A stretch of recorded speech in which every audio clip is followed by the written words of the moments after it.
ঋষিবাণী চ্যানেলে আপনাদের সবাইকে স্বাগত। আমি শ্রী হরিহর পাল। আমি যে মন্দিরে বসিয়েছি এটা আমাদের বাড়ির মন্দির। এখানে রাধা গোপীনাথের পুজো সেবা হয়, ভাগবত গীতা ভগবানের পুজো সেবা হয়। আজকে আমাদের এখানে একটা উৎসব ছিল। এই উৎসব উপলক্ষে ভক্তদের আগমন ঘটেছিল এবং নাম কীর্তন চলছিল সকাল থেকে।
শেষ পর্যায়ে আমরা চলে আসছি।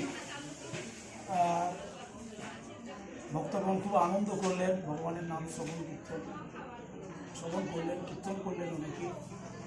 আর তারপর ওই হরিলুট যখন হলো, সেখানে সেই যে অবস্থাটা, হরিলুটের সময় যেটা সাধারণত ঘটে থাকে, বাতাসা তোলার জন্য যে পরস্পরে একটা ঠেলাঠেলি ব্যাপার, সেটাও হয়েছে, আপনারা ভিডিও দেখতে পাবেন। তো খুব আনন্দ হলো, ভালো লাগলো। আশা করি আপনারা ভিডিওটাকে সবাই দেখবেন এবং লাইক করবেন, কমেন্ট করবেন আর আমার চ্যানেলটিকে সাবস্ক্রাইব করবেন। নমস্কার।